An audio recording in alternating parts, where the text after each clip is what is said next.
Olá, sejam muito bem-vindos ao nosso podcast. Meu nome é Mariana, sou estudante do curso de Pedagogia e hoje, juntamente com as minhas colegas Sabrina e Alicia, estaremos conversando sobre o livro de Paulo Freire, Educação como Prática de Liberdade.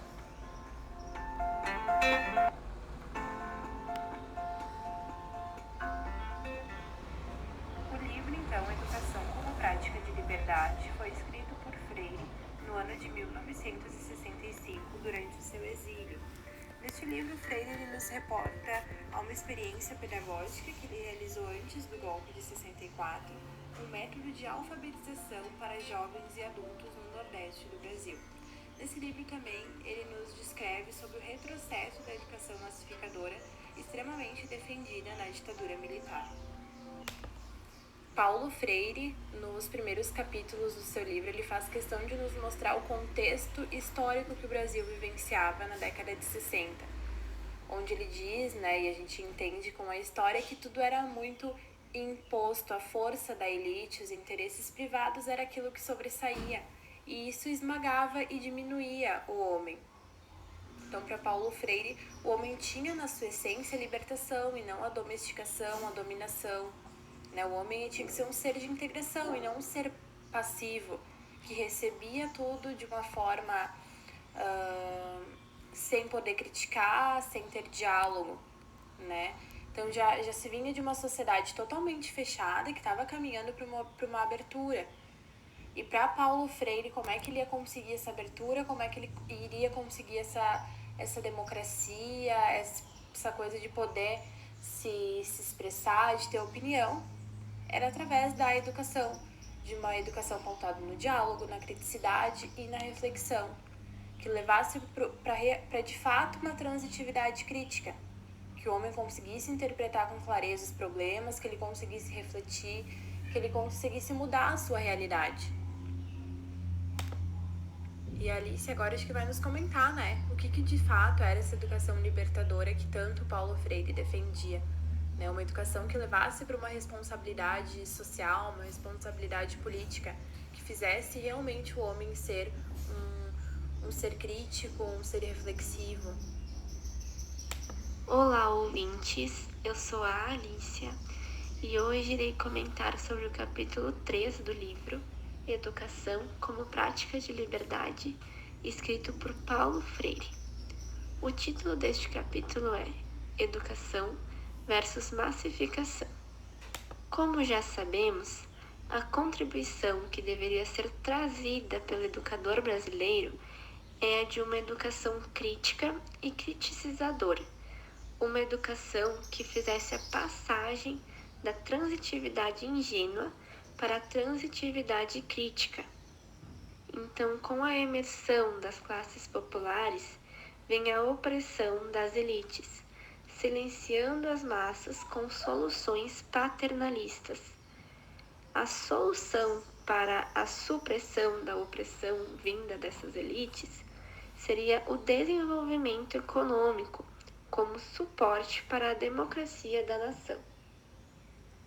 Para que essa transformação acontecesse, o Brasil necessitava de uma educação para a decisão, para a responsabilidade social e política.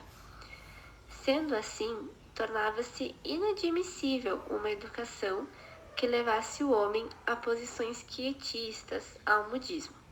Portanto, era necessário uma reformulação no agir educativo, no sentido de democracia autêntica.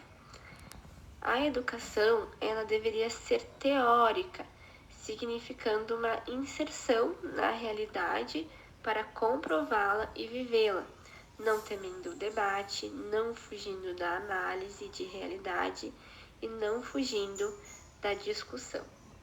E por fim, a educação brasileira, ela deveria ser pensada de acordo com a sua própria realidade e não com a realidade estrangeira, como vinha sendo até então. Agora eu passo a palavra para a Sabrina, onde ela vai nos resumir um pouquinho sobre o capítulo 4 e vai finalizar a nossa análise sobre o livro. Muito obrigada. No quarto e último capítulo, denominado Educação e Conscientização, Paulo Freire explica minuciosamente o método de alfabetização de adultos. Paulo Freire mostra que na época de 1960, no Brasil, o número de crianças em idade escolar sem escola aproximava-se de 4 milhões. Já o número de analfabetos, a partir da faixa etária de 14 anos, 16 milhões.